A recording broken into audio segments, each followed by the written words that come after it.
Hey, friends, welcome to the Let's Get Gritty podcast with Dr. India White. I'm so excited to be here today with you. Happy summer. I hope that if you've got little ones at home, that they are keeping you very busy. I know in my personal situation, my children like to sleep till about noon.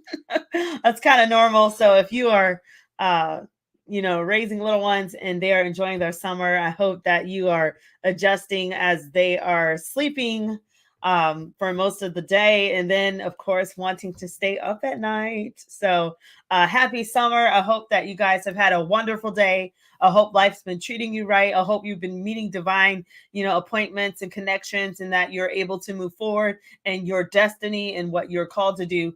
Thanks for joining me on the Let's Get Gritty podcast. I'm so excited. Before I get to my guest today, I'm just going to make some announcements. First off, the Let's Get Gritty podcast, it will be featured with Swain Girl Media Channel, hosted by Precious Swain. Thank you for that, Precious. Also, if you're wanting to reach me in any way for any type of event, or you just want to follow me on social media, you can follow me on Facebook at Miss India White. LinkedIn is the India White. Twitter is Indie Speak and Teach. That's INDISPEAKN in the word teach. That's for the caption. Twitter is iWhiteBIL. Instagram is Indie238. That's INDI238. YouTube is India White 123. And TikTok is Dr. India White, which I am trying, y'all. I'm trying to do some things on TikTok. So I appreciate your support. TikTok's kind of different. You really gotta, put some content out there and keep it spicy. So I'm doing my best. So I love any feedback on my TikTok videos of trying to encourage and inspire and go from there. But anyways, so there's some information if you're liking, you're interested in following me. Also, please check out my website, www.india-white.com, for blogs, books, and to schedule me for your next speaking or coaching event or a school training, school workshop, PLC, you name it, I'm here for you. Also, I want to now talk a little bit about Florida. I know Florida has had some special things going on. We've got about 200 new laws in Florida on the works. Wow. So with that said, my next guest is a student and will give us a perspective of some things that has been taking place in a student lens regarding equity and grit in the classroom. He's been no stranger to the show before. I really think he's got a bright future ahead of him. And so I'm so honored to bring onto the Let's Get Gritty podcast with Dr. India White. Alexander Rivera, how are you? Good evening, India. It's so glad to be here. Thank you so much for having me. Yes, definitely. So I'm glad to have you on the show. And so just for those that don't know who you are, if you could just kind of introduce yourself, let them know who you are, what you do, your involvement. Well, thank you so much, India, again for having me. My name is Alexander Rivera. I am a public education and mental health advocate based here in Tampa, Florida. I started my advocacy journey a little over 3.5 years ago, and since then, like you mentioned, I've been on this show multiple times talking about a variety of things, whether it be education in the classroom or, just simply, in the way of using it through grit. I've been a Tampa native all my life, growing up here. Originally brought up in, Brandon, but, moved here when I was a little over 4.5 years old. And, it's been an incredible journey since then, whether it be the people that I meet or the community that I'm involved in. It's really great to be a Tampa native. Okay. So I'm going to need you to help me out and speak a little louder, only because I am trying to figure out what's going on with the sound. I don't know which end it is, but I'm sure our technologies are, not trying to fail us, but we'll get down to the end of it. So thanks for the introduction. Um, Mhm. I wanted to speak with you now that school's kind of over. You're enjoying your summer, right? Right. Uh, Tell us about some of the exciting things you've been a part of this summer. Once you get back on board, what are some exciting things that you've been able to partake in? And just talk also about, your desires regarding maybe a culture of grit in schools. So again, you can talk to us about your desires regarding a culture of grit and things like that. um, and then we can talk also about different things that you desire to see as a student. And I do have some questions for you, by the way. From a teacher lens, I have questions that I'm dying to ask you about what teachers can do better in the field so that your learning experience is more equitable, and you can be a more gritty student. So, with that said, I'm going to start with this. So, I know we're always talking about building grit, building a culture of grit, and also equitable practices. So, talk to us first about um, how summer been and what are some desires that you have regarding, I guess, equitable experience as a student.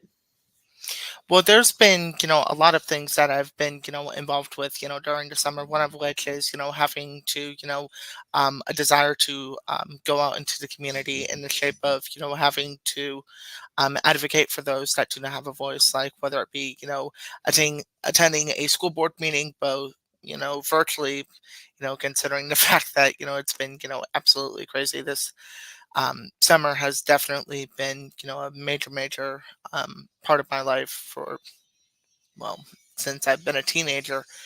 And I've learned an awful lot during the summer, whether it be, learning about, community or helping those in need.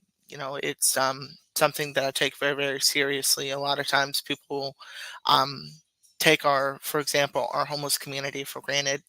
And our church recently is currently in the stages of re-engaging in our food pantry, uh, and so I think that by having volunteer work within the community is incredibly important, especially for teenagers, particularly within my church, who are in need of those bright future hours that are required for graduation. I don't think it's required, but um, it's been an incredible journey, being a part of a community where there's I use the term diversity because Tampa is built up around different ethnic backgrounds.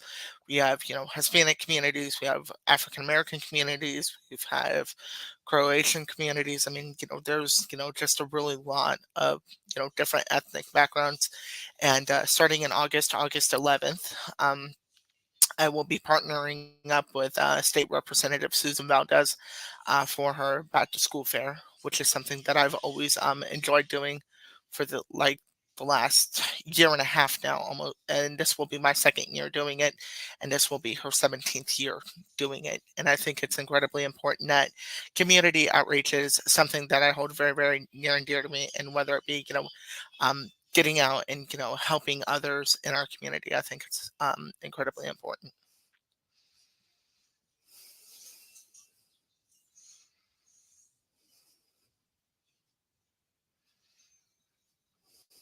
That is fantastic, and I commend you for the work that you're doing. And kudos also to Representative Valdez as well for the amazing work. I think she's just one of those people that um, people say a lot, right? And people can say that they have a certain brand or they say that they have, they represent something. And then you have those that actually are in the trenches doing it. They don't have time to say it because they are all about the work. And so honorable, Representative Valdez is definitely one that I can say that she has definitely modeled for us how to pay it forward and how to be inclusive. And I commend her and kudos to her for the work that she is doing. And thank you for joining her in that. I think it's beautiful.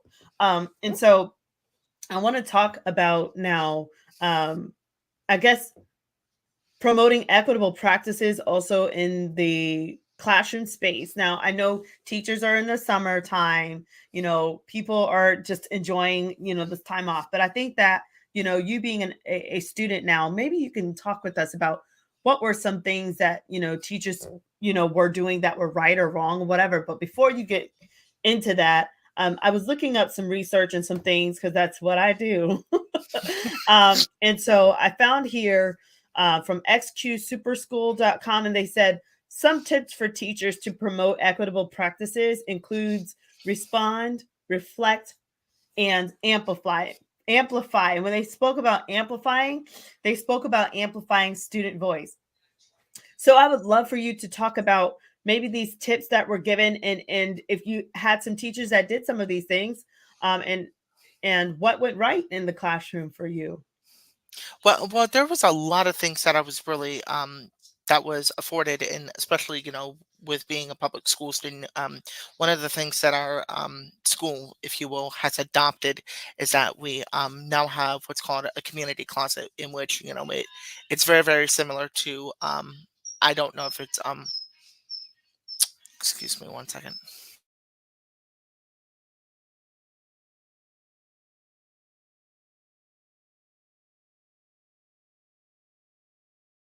So he's talking about his school adopting a community closet, which is a really so you were talking about your school adopting a community closet. Yes. And so what it would do is that, if a student was in need of clothes, and particularly our community, was full of I'm sorry. I'm sorry, my mom is driving me crazy. And I'm here in my dining room and she's driving me absolutely crazy. But besides the point, give me one.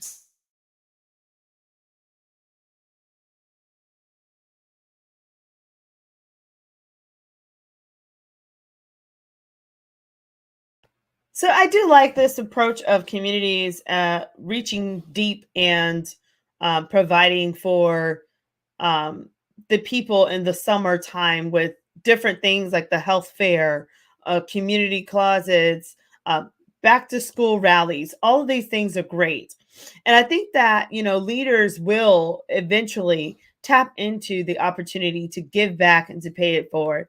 And so I want to talk a little bit about just some of the concerns that we have. I actually, and I'll wait for Alexander to rejoin us. I know he had to take care of some things. Some of the things that I was concerned about as an educator, um, some of the statistics here, in 2019, we had 15.1 million students that attended high school in the US. However, and then we had 3.2 million students that graduated from high school. But yet, unfortunately, we still have students that are not quite making the cut. We have 2 million students at least that are dropping out each year. And so these are great numbers, but can we talk about the 2 million? Can we talk about what's going on in the classroom? What are teachers doing right? And what are teachers doing wrong? And how can teachers be more fair during instructional delivery so that these numbers will change? So, with that said, I'm going to bring Alexander back on. I think he's ready to join Yes, us I do again. So, let's apologize. answer these questions about what's going on and reflect with your own experience, like what you went through as a student. You have so much power as a student to help us as educators. What went right? What went wrong? How could teachers be more fair?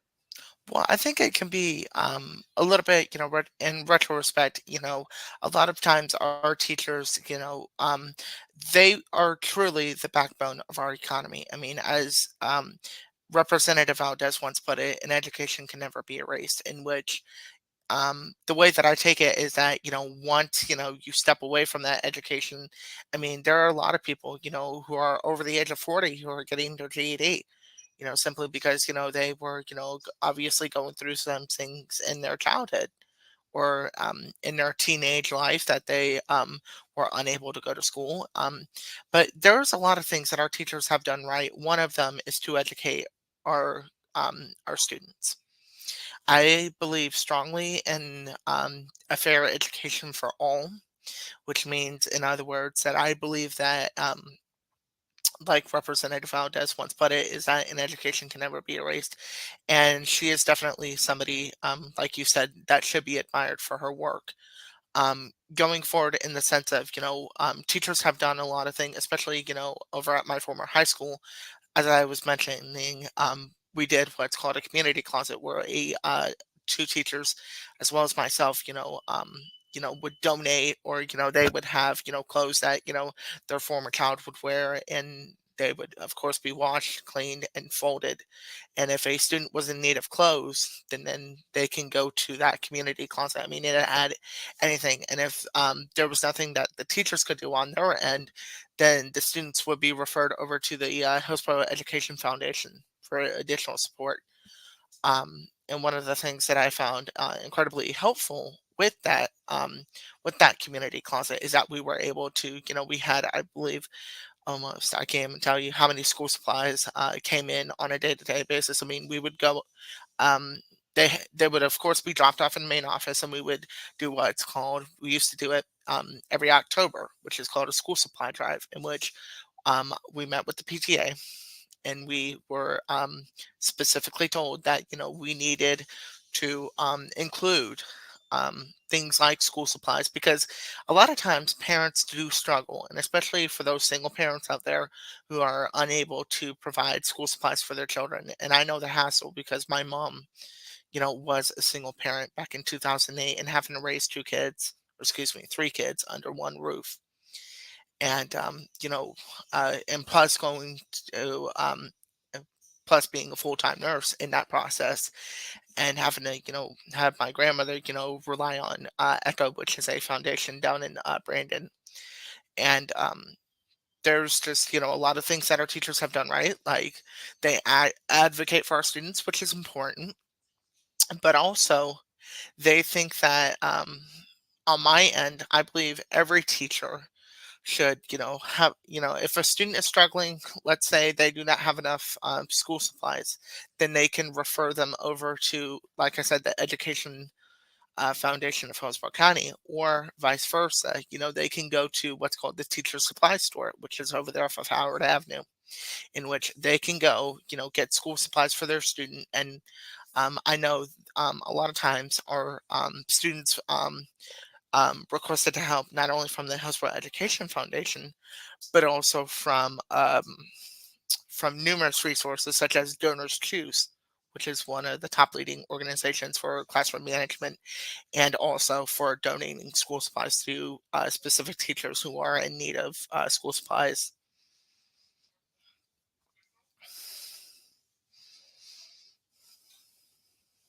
And I think I agree with you regarding donors choose and all of the different things. And I think, this lens of equity really is talking about access. And I think this is beautiful because it's not necessarily charged with, a student's background or anything. It's just really saying students need help, students need support and resources, and these are the proactive steps that educators can take to help fill in the gaps and help children that really are having this reality. One of my pet peeves is, getting in the classroom and a teacher is sending a student to the office because they don't have a pencil and they're not prepared. Like, I mean, personally, I'm like, teachers like that should reconsider their profession, because if you're sending a student to the office because they don't have a pencil or paper, why are you in education? You signed up for the wrong practice. And that's just my personal opinion. And so, speaking of that, I want you to now talk about what are teachers doing wrong that can be fixed. And you can talk about equity and access. You can talk about maybe some personal experiences or whatever. And keep it real. What are teachers doing wrong? Well, I think, as you mentioned, having students, they need supplies, to be successful. And I want to share a quote with you. It's from Malala Yousafzai, which reads, "One child, one teacher, one book, one pen can change the world." And as somebody who, had everything handed to him, but there was some parts, in which there was, classmates of mine that did not have the necessary supplies that they needed. Like I remember in my chemistry class, and this was about a year and a half ago. So this was last school year, in which a student did not have supplies at all. Literally, he couldn't even have a pencil, literally. And I remember him writing with a crayon, a single Crayola crayon. Had nothing to write with. He had notebooks. He had everything he needed. He just did not have a pencil to write with, and that really broke me down.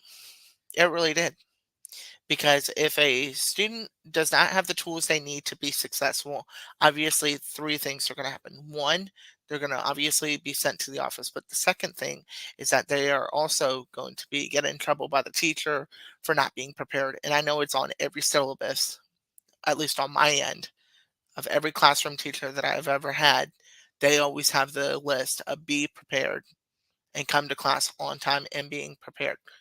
Um, So yeah, I think it's incredibly important that our teachers need to take it in consideration that half of our students, um, and I'm not saying all necessarily, but a lot of them come from low income families. They don't have whether a pen or a piece of paper. I remember my mother who was in middle school who didn't even have, not even a piece of paper, let alone a pen to write with.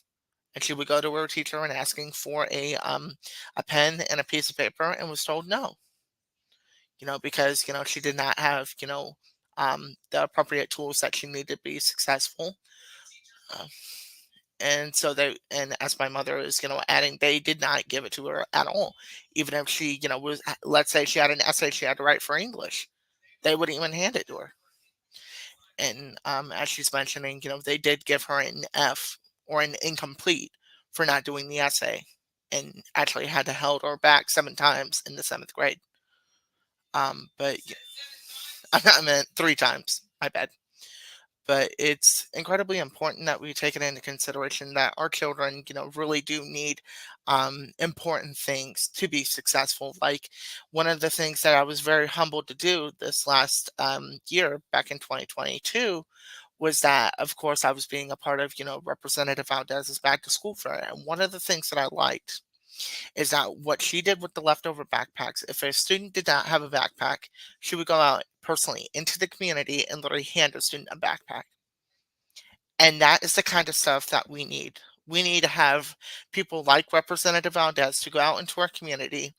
And I even, remember speaking to my principal, and I told him specifically, I was like, "Sir, we have a lot of, families who are on low income who do not have appropriate school supplies." So we went out, and I remember it was a couple of foundations like the Patel Conservatory, which is honored by Dr. Kyrancy Patel and his wife Pallavi, in which they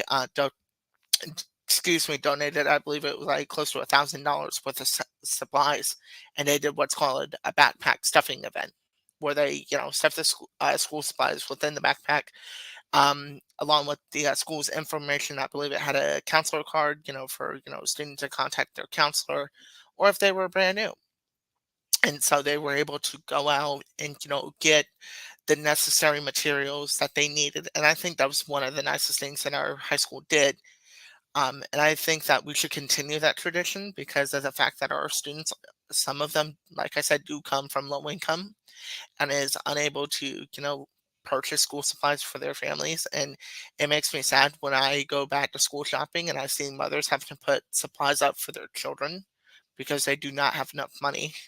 And there was a show that I watched called What Would You Do, which is a show on ABC. And it showed this one teacher who's not getting paid enough because she could not afford school supplies for her kids. I've seen it time and time again where teachers are having to, put stuff back just for, purchasing items they need for their class, whether it be Kleenex wipes or, or rulers or glue sticks or whatever they need to make their students successful.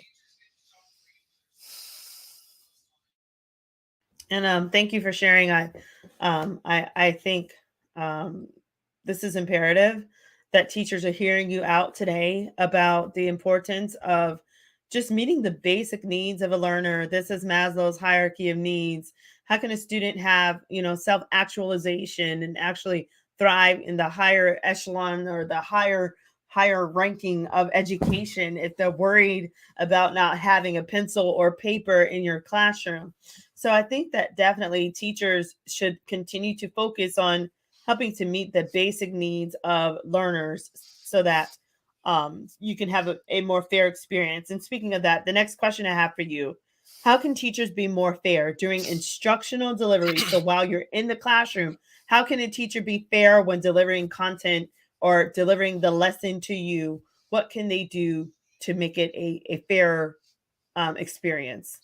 Overall, I mean, I would say, first and foremost, that our children, like I've mentioned, half the time they, do not have the necessary time to, complete their homework, because they either have chores or they have something to do, whether it be sports related, and they do not get the appropriate time that they need for study time. And so, one of the things that I think is important and that we need to take into consideration is the fact that I get some of our teachers understand that, their student may have extracurricular activities, some don't, to the point where like they can't even go home to, do their homework because it's obviously noisy. And as I mentioned in one of the previous episodes, half the times our students do not have access to Wi-Fi to even turn their assignments in. And so, and it was incredibly hard when you're having to go to a school and you're supposed to turn assignments in and turn it into that bin, when in actuality half of them request it to be turned in virtually, and half of them don't even have cell phones. I mean, I get a good percentage of, or excuse me, the good percentage of the majority of students in high school do have access to cell phones. But I know, like, especially private schools like a Catholic school or something, I don't know if they have cell phones or not. But primarily, I think that it's important that our teachers need to take it into consideration that, they should get extended time. I mean, if they can do it for IEP students, individual education plan students, then they can definitely do it for students. And this is something that I've actually brought up when my high school hosted a virtual PTSA meeting, and I remember including my comment and saying, we need to have more extended time, whether if it's on the student's IEP goal plan or not, but also for students who do not have an IEP, because they do have extracurricular activities and they're unable to complete homework. And obviously, let's say there's a football game on Thursday night, and a lot of people can't help with scheduling conflicts. But when it comes to students who are unable to turn assignments in, obviously because they're exhausted from, let's say, Thursday night's game, and they're unable to do their homework, which is totally understandable for some. But when it comes to our public schools, we got to take this into consideration, that our students try our best every single day.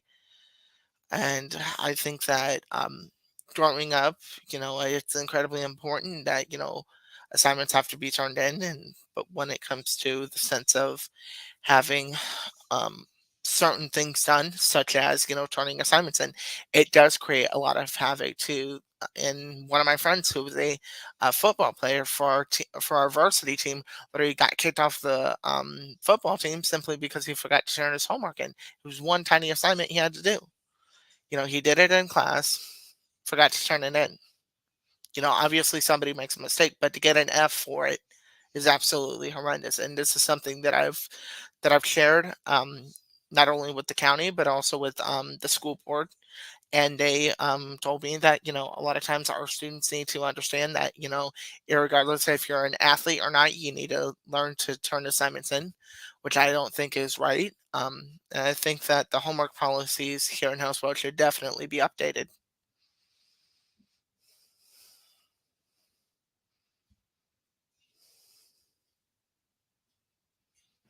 When you talk about the homework policy being updated, the grade book is simply a legal document for teachers to just kind of report what's going on in the classroom.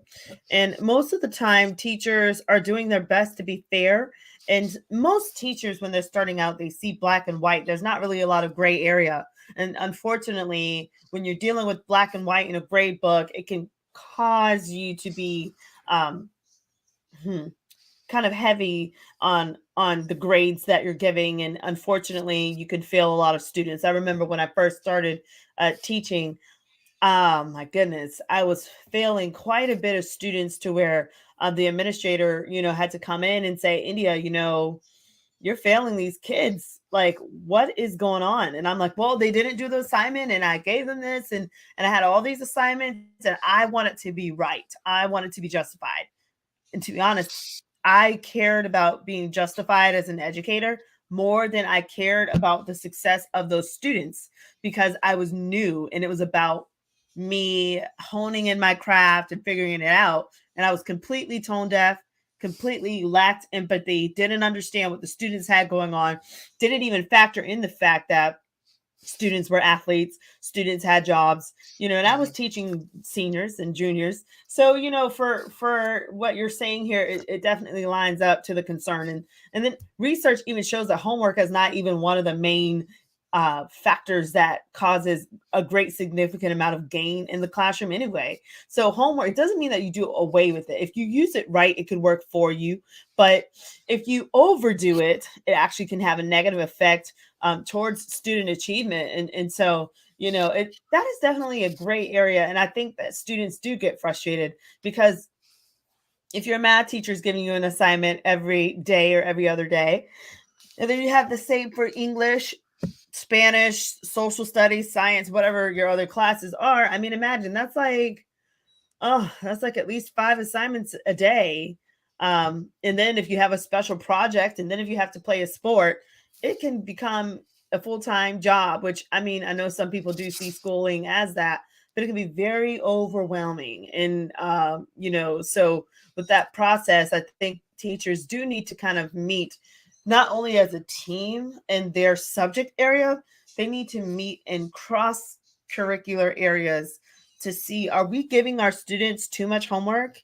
You know, as a majority here, like as a team of faculty, what can we do, as a sixth grade team? What can we do as a seventh grade team, ninth grade team, whatever, to make sure our students aren't overwhelmed and that they can actually breathe when they're going to our classes, and that they can actually meet our expectations. So, with that said, I want you to now talk about a time that a teacher successfully implemented equitable practices in the classroom. So, were they able to, how did they make you feel like you belonged as a student? How did they support you when you needed help? How did they, highlight something different about you? Well, I think that's a really excellent question, and gosh, I mean, there have been a lot of times where I've had so many different teachers. I'll never forget it. There was this one teacher, I'll never forget her. Her name was Senora Oliva, my high school Spanish teacher. And obviously, I was obviously called names because pretty much I was the only, besides my sister, I was the only, um, if you will, gringo in the room, which is white person in that room. But it took me a while. It took me half a semester to fully get adapted to, okay, in the morning, this is what, and it took me a while to learn Spanish, but um, when I only had her, she told me that, it doesn't matter and I've learned this from movies as well. Specifically the movie The Help, where it says you was kind, you was smart, you was important. And that is something that has afforded me the opportunity to um, take it to the next level, if you will, in the power of grit, which I use as great deals amount of courage.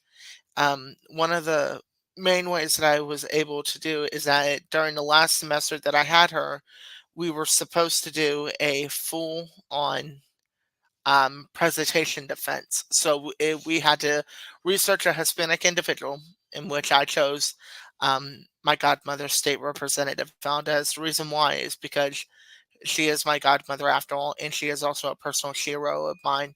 And what was the tricky part, and I'll never forget it, is that instead of doing it in English, you had to do it completely in Spanish. And let's just put it this way, my Spanish is not as good as it was well over 2 years ago. I mean, and I just remember feeling completely and utterly embarrassed. And I just remember running out of the door, literally crying my eyes out. And my teacher coming to find me. She's like, "What's the matter with you?" And I told her, I said, "I feel like I'm not trying." And she goes, "You are trying." She goes, "I know it's not easy." She goes, "You think it was easy for me to deliver my PhD defense?" And as somebody who, as you know, India, I know what it's like, doing a dissertation defense, but I've never actually defended a dissertation before. But it does take a lot of grit because you're in front of your committee and you're having to speak in a in a crowd of a lot of people.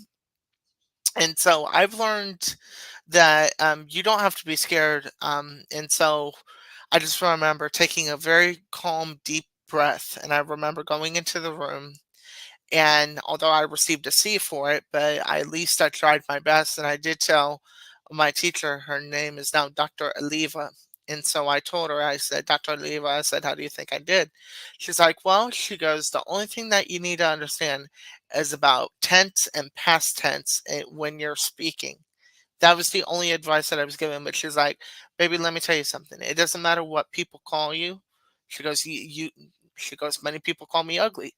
She goes, "Do you think I let him weigh mine down?" She goes, "No." She goes, "I am thankful every day to God that He puts breath in my body." And she goes, it's not always easy, especially when you're delivering a speech such as what I did." And she was like, "At least you tried." And I ended up passing the course with a B, but it was a very, very hard time for me. But I mean, there are a lot of stories I can give over this next hour, but it was particularly Dr. Oliva that made a major impact in my life.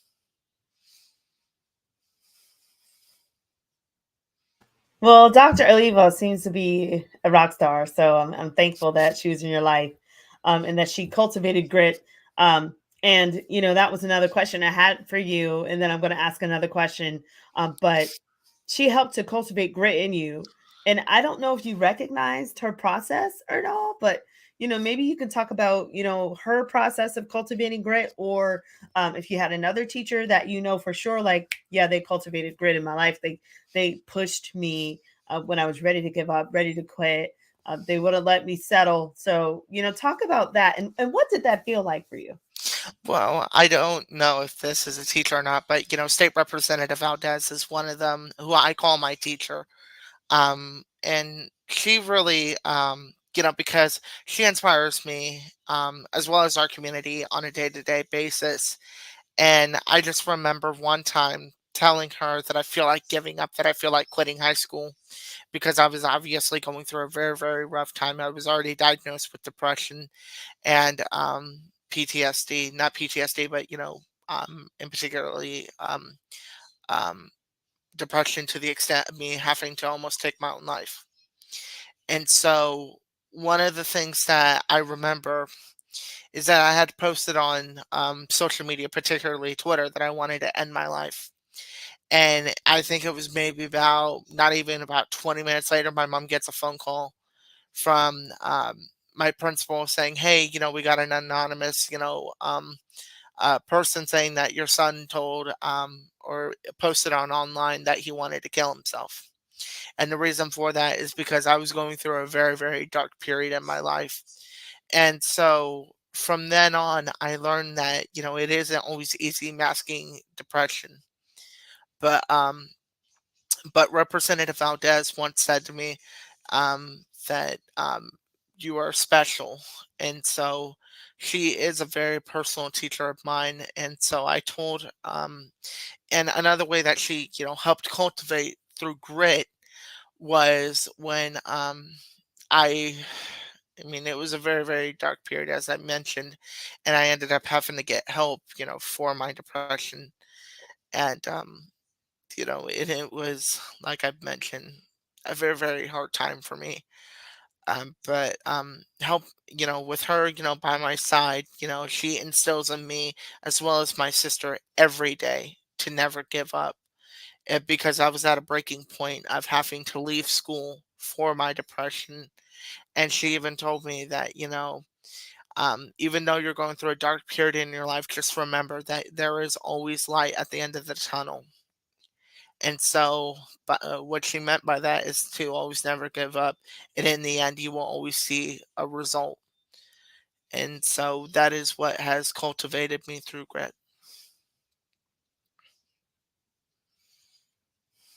That's beautiful, beautiful advice from Honorable Representative Valdez. And I just want you to know too, on the show, you are loved, and we value you. We cherish you, Alexander. I'm so Thank you. thankful that you have joined my life and the life of our viewers, because you're teaching teachers stuff. Like, they're taking notes. We appreciate your voice. So, that's why I said keep it real because, they need to know. They need to know the truth. So don't sugarcoat anything. And, you've got great aspirations. And just remember this: life does come in cycles. You will have ups and you will have downs. Every single one of us have them. And when you realize that, when you're in that down phase, you have to keep telling yourself, it's only for a moment. It will go up. It will get better. It has to. And you push through it with grit, great resilience in time. You push through it by being resilient when those negative thoughts come, those negative feelings come. Choose to do something that will make you feel good, whether that's going to the beach, going to the mall, going for a walk, going for a jog, getting your favorite ice cream. I was thinking today, I was like, man, like, cause I'm trying to eat healthy, right? And so I'm like, man, but I would really like one of those ice cream cones, like with a bunch of like Oreo pieces and nuts and stuff on it. Like, I don't know, like vanilla ice cream. And anyway, so I'm just like thinking like, man, I really, because it's going to make me feel better to indulge in that, I've had and, temptations and like I that. can't keep apologizing because I want a Snickers bar or I want, like I just got to, sometimes you just got to just do something that is not toxic, that will make you feel better, or call somebody that will make you laugh, lift up someone else, let someone in your space, and just realize you're not in this life alone. You are put here on purpose. You know how hard it is for someone to be created on the earth and actually go through the whole process of becoming who we are as humans. I mean, it's a lot of work. And so the fact that you fought your way to exist means you have a purpose on this earth. And so now you have to fight to find out what that purpose is, because there's something that Alexander Rivera can do that India White cannot do. There's a specific purpose that you have to meet that I can't do for you, that Honorable Representative Valdez cannot do for you. That's what makes all of us unique. We all have something different that we bring to this earth. So remember your uniqueness whenever you're down.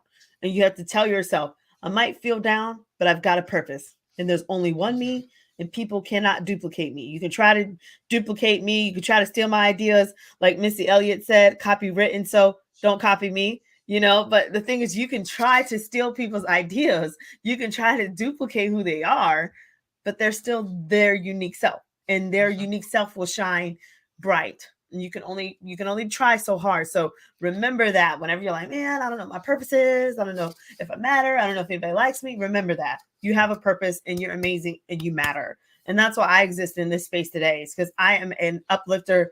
I like to help people blossom and shine.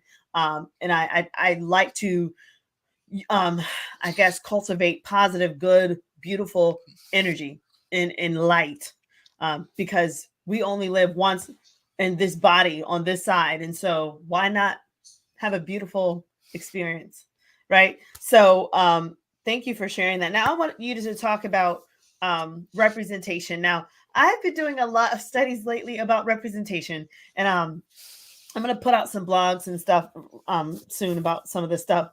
But I want you to talk to us. Does diverse representation matter in the classroom? Why or why not? So, do you need a diverse teacher, or in your textbooks, do you need diversity of examples in the book, or people that are writing the books to you? What's your opinion? Absolutely. And I think that there is definitely, I think we need definitely a lot of it. But, given the fact that we're living in a society where, people are not always equal, you cannot, people get discriminated on a regular basis just for being a member of the LGBTQIA community.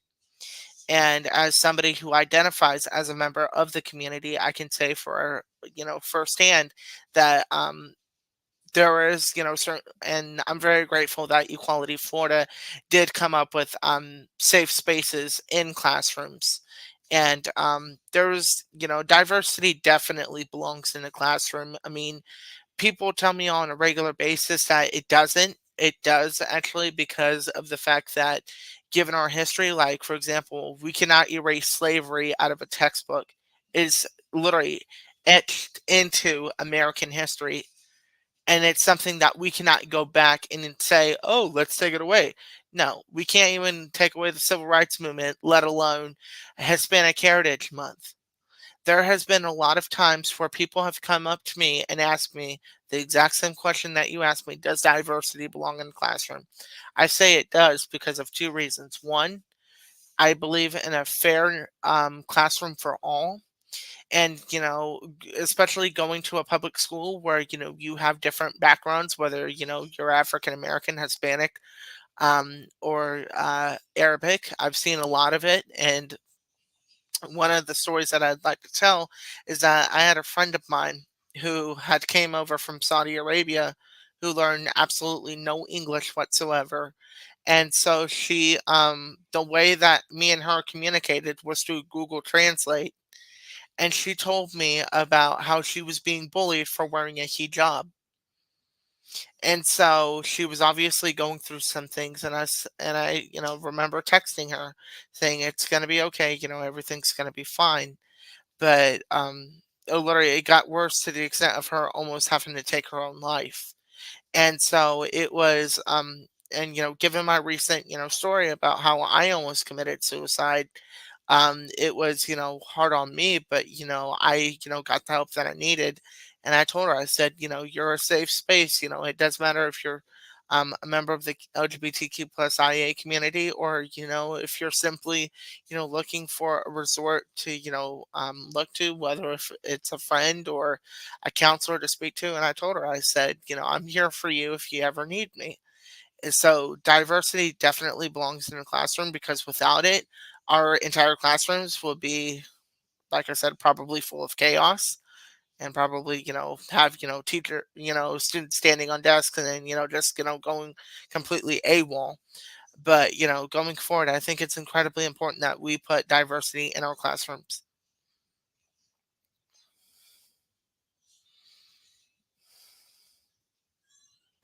Thank you for sharing your lived experience and about your friend, you know, beautiful Middle Eastern queen from Saudi Arabia. Wish her the best. And I thank you for sharing. And sometimes, there's just been talk like, do we really need diverse teachers? Or, but studies have actually shown that students have that all students, even students that aren't from that particular diverse community, benefit from having diverse representation, educators, leaders, authors in their classrooms, in their school buildings.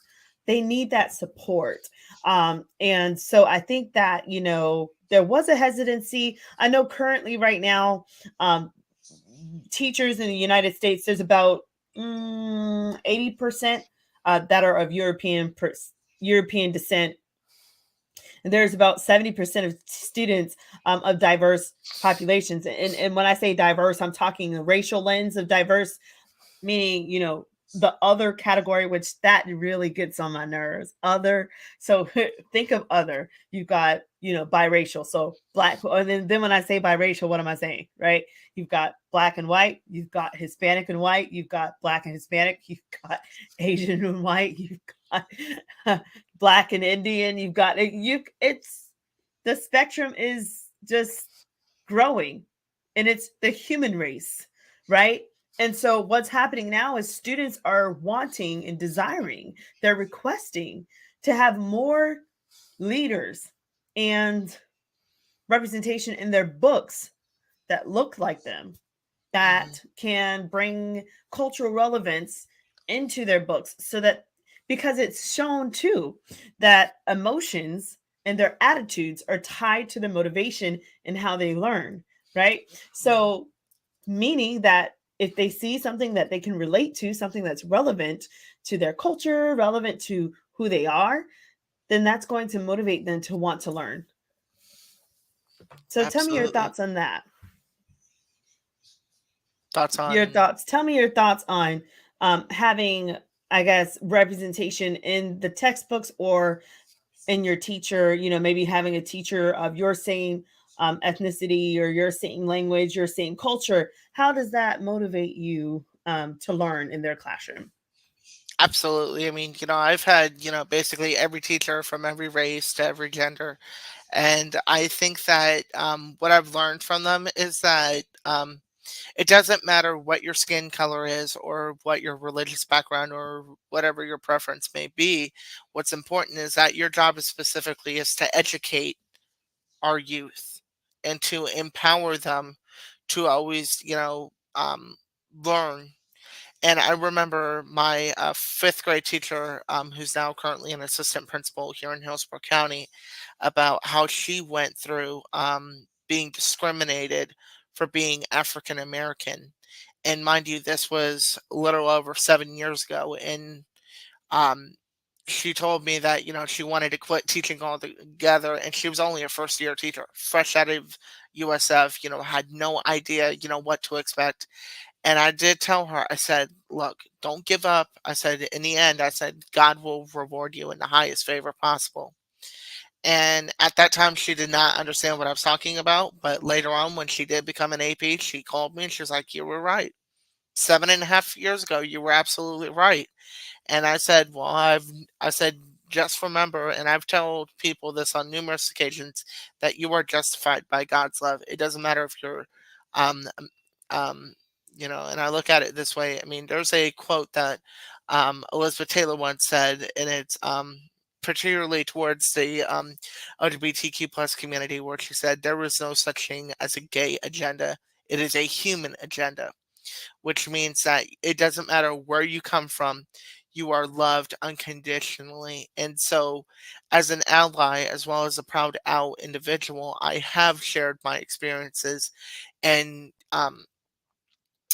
coming from a different background, I come from a Puerto Rican father and a European mother. So I fully understand, first on that, it was tough. And, for my grandparents, when they came over here from Puerto Rico and Cuba, and what they went through. They were being discriminated on a regular basis, and obviously, this is during the time of the Jim Crow South.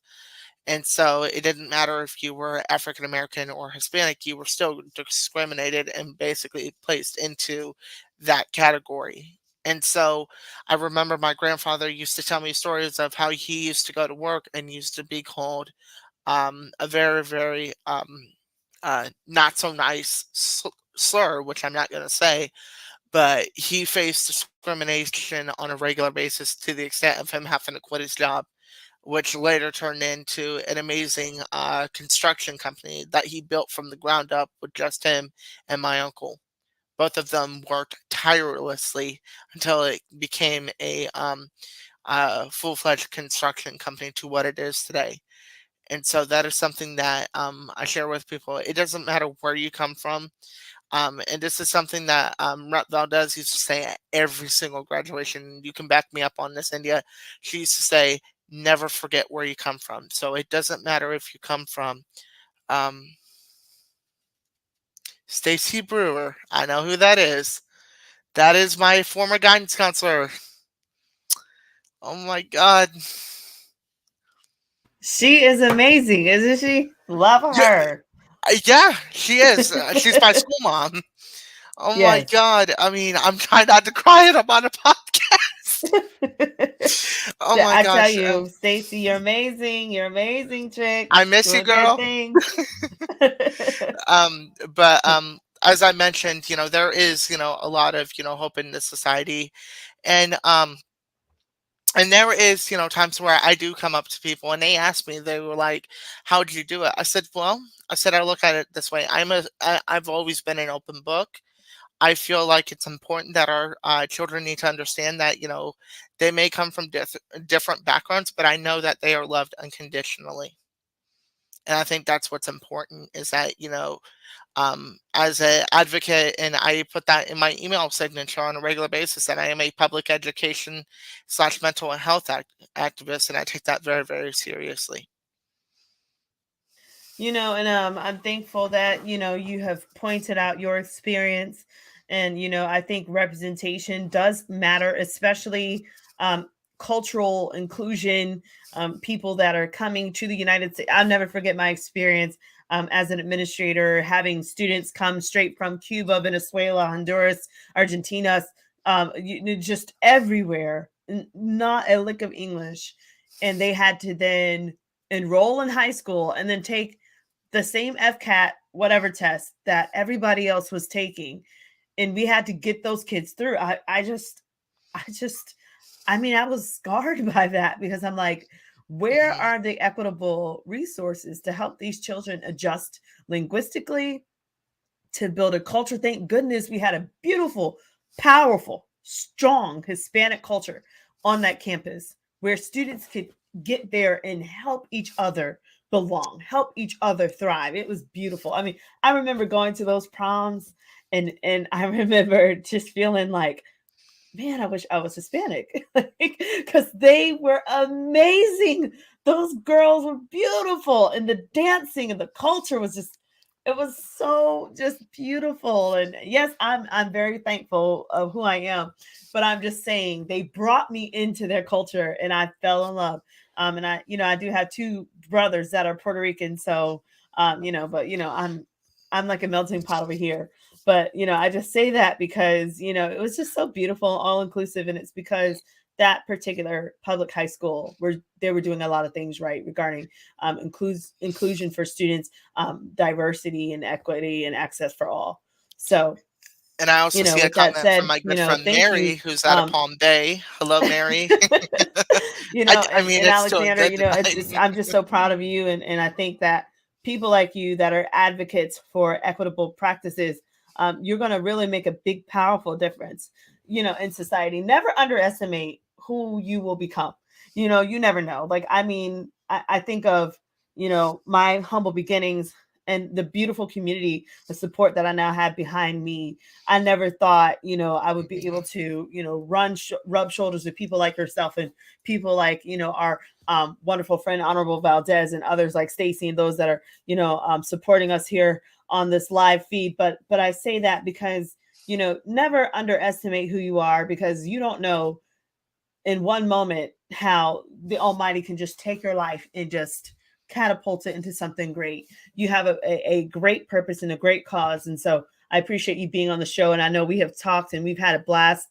Usually the show is only 30 minutes because now it's a podcast. I know we're used to the real talk show, which is amazing, which I might have to bring back. Yes, But yes. the podcast has been great, and you've shared your heart to teachers. So I want you, Alexander, to share with us maybe one word of advice for teachers that are preparing to go into the classroom. Maybe from your student perspective, what would you request teachers to do, or what type of attitude would you want them to have? Well, I think it's very, very simple that our teachers need to kind of, and I always say that a teacher needs a cup of coffee first thing in the morning because I have a lot of students to deal with. But my word of advice is simple. Just be gracious, be humble, be polite, and just take one thing at a time. I mean, there have been times where teachers kind of just want to digest everything all at once. Me, on the other hand, I look at it this way, that our school system is uh, very, very important. And so, with that being said, I mean that in the nicest way I can, which, and if there was one word to describe it, is simply be you. You know, don't let somebody say, oh, you're a teacher because, obviously you're not certified. Well, not entirely true. Every single teacher has to be certified. But going forward, our students definitely need to understand that there is a lot of hard work, um, and um, and same thing for students. They need to be polite to their teachers because, after all, they are the ones who literally stay after school every single day, putting grades in the grade book to make sure that they don't have to, that their AP for curriculum doesn't have to be upset with them because they, missed a deadline or they missed a PLC because of the fact that a student doesn't, really. Um, how do I put this into retrospect, is that, and I used to joke with Miss Brewer, and I used to say, I know what a PLC is, and she used to laugh every morning, and I used to go to her office every single morning right before school, and I would tell her, you know, and her former colleagues, and I would tell, well, not her former colleagues, but her present colleagues, and I used to say, "Oh yeah, don't forget." And I used to go in on a Monday because I obviously knew that I could not go into the office at Tuesday at 8 o'clock because they obviously were in PLC. But I used to remind them. I was like, "Don't forget PLC Tuesday," and they were like, "How do you know that?" Uh, I mean, I've been in education for almost, like I said, for almost 18 years, and um, this upcoming year will be my senior year, um, which is something that I look forward to. But there's a lot of work to get done in order to make sure that I am going to be successful and to graduate on time. I want you to know I'm very proud of you that you are going into your senior year, and also you have no choice but to be successful. So, Right, we will be on you all like a year. hawk. You have no choice but to be successful, and Yeah, we will Stacy help knows you that. She even told navigate me, that she was path of like, success. "Yeah, you are, gonna be doing what you're supposed to." And I call her my school mom, and the reason why I call her my school mom is because of the fact that, she is just, phenomenal, a great coach, and when I do, and I will actually be returning to the school that she is a counselor at in August. Of course, I had to take a step back to, focus on some personal conflicts. But, once I come back, I will be on it. I will be, Excellent, I'm just gonna, excellent. try my best, and, You're gonna do it, phenomenal. Yep, fingers you're crossed. gonna be just fine. I plan to get a graduation invitation, Oh, so you I'm will. I'm You'll gonna get that be like in. 3 weeks before invitation or before that.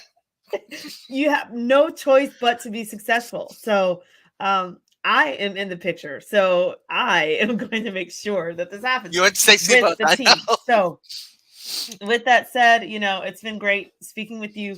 How can people reach you? I'm going to put your contact information up, Okay. Alexander, for those that Oh, are that interested. I'm gonna Here's some of update his that. information, guys. If you're wanting to have him come and speak, or you need a student advocate for anything, his information, he's got his LinkedIn. It's the LinkedIn stuff, and then Alex B. Rivera. You've got his Twitter, the I'm real Alex updating B. it now. Rivera, Facebook, Alex B. Rivera, Florida, Instagram, Alexander B. Rivera, and then email is Alexander Rivera, um, or dot Rivera. Yes. Is that okay? Yes, and also I updated my LinkedIn, so it's no longer Okay. And Alex I B. just got Rivera, that. and Let I, me see if I can you know, give you guys um, um hang on, I'll his be able to updated tell you in a minute. LinkedIn is going to be that one. AB Rivera 12. So this has been a great show. Thank you so much, Alexander, for It joining us again. has, You're and taking this time out of your summer when you could be sleeping or eating pizza, playing video games till I'm 3 in the used to morning, it. I which I mean, know all of y'all are doing. during the school year, I would go to bed like for instance, right now, especially during the summer, I pretty much have any free range. You know, Yeah, I mean, when it comes to sleep, but once July 31st hits, strictly back on back to school time. Like, that's you know, great. Tell your like mom I literally, commend her for that. and it's something that I brought up with, she really doesn't, but I'm not one of those teenagers that has to be like, if you've ever seen movies where like, oh, your teenager has to be home before curfew. I don't have a curfew. I just, simply plan it out when I want to. Like, for instance, Nice. let's say if it's a Friday, I will literally go to bed like at 7:30 instead of it being like, I don't know, But you're being 11:30 responsible, on and a school night. that's good that you're responsible and stuff. So, with that said, Alexander, it's been wonderful having you on the Let's Get Gritty podcast. I appreciate your Thank you. advice for teachers and for leaders. We definitely will take that to heart of, remaining gracious and giving opportunities. And definitely, teachers, remember what he said about homework. So, and that's one thing too, when we're trying to space out homework, let's be more practical, more realistic, more empathetic with our babies that we're teaching to make sure that it's not overwhelming them and that they can be successful, especially your seniors. So, with that said, guys, please remember to connect with me whenever you get a chance. There's my social media information again for you. And then, of course, you can check out my website, www.india-white.com for blogs, Guys, I've been writing a lot of blogs on education, so help me out, share them, like them, be nosy, read them, and then books, and to schedule me for your next speaking event. So with that said, guys, it's been phenomenal being on the Let's Get Gritty show with all of you. I wish you guys a blessed night. Have a great night, Alexander. Okay, till next time, Nice. sweetie. See ya. All right. See you then.